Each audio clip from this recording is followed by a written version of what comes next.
nothing personal. She is the cousin who has never minced her words. In her designer pantsuit and frosted, blown-out hair, Lucinda looks like a Dominican magazine model, a look that has always made Yolanda think of call girls. "Light the candles! Light the candles!" the little cousins say, taking up a chant. Tia Carmen lifts her open hands to heaven, a gesture she no doubt picked up from one of her priest friends. The girl forgot the matches. "The help. Every day worse," Tia Flor confides to Yolanda, flashing her famous smile. The cousins refer to their Tia Flor as the politician. She is capable of that smile no matter the circumstances. Once, the story goes, during who knows which revolution, a radical young uncle and his wife showed up at Tia Flor's in the middle of the night wanting asylum. Tia Flor greeted them at the door with a smile and, "How delightful of you to stop by." "Let me tell you about the latest at my house," Tia Flor goes on. "The chauffeur was driving me to my novena yesterday. Suddenly, the car jerks forward and dies, right there on the street. I'm alarmed, you know, the way things are. A big car stalled in the middle of the university barrio. I say, 'Cesar, what can it be?' He scratches his head. 'I don't know, Doña Flor.' A nice man stops to help, checks it all, and says, 'Why, señora, you're out of gas.' Out of gas. Can you imagine?" Tia Flor shakes her head at Yolanda. "A chauffeur who can't keep a car in gasoline. Welcome home to your little island." Grinning, she flips open her fan. Beautiful wild birds unfold their silver wings. At a proprietary yank from one of the little cousins, Yolanda lets herself be led to the cake table, festive with a lacy white tablecloth and starched party napkins. She dumb shows surprise at the cake in the shape of the island.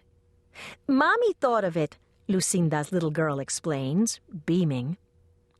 "We're going to light candles all over," another little cousin adds. Her face has a ghostly resemblance to one of Yolanda's generation. This one has to be Carmencita's daughter. "Not all over," an older brother says, correcting her.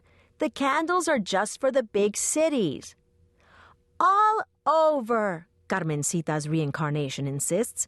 "Right, Mommy? All over?" She addresses a woman whose aging face is less familiar to Yolanda than the child's facsimile. "Carmencita!" Yolanda cries out.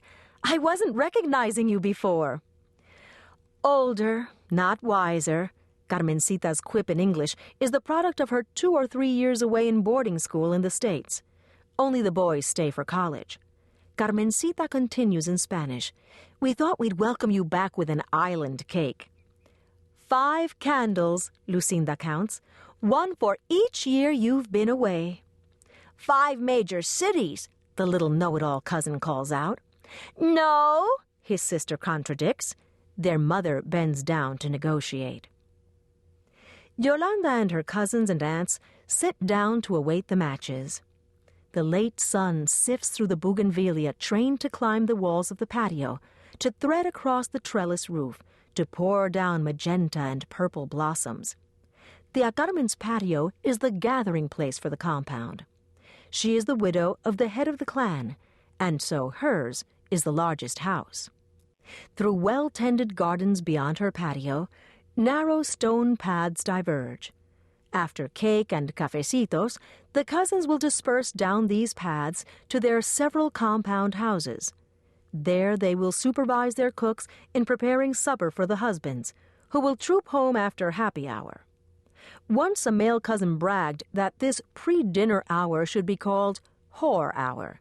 He was not reluctant to explain to Yolanda that this is the hour during which a Dominican male of a certain class stops in on his mistress on his way home to his wife. 5 years, Tia Carmen says, sighing. "We're going to have to really spoil her this time." Tia cocks her head to imply collaboration with the other aunts and cousins, so she doesn't stay away so long again. It's not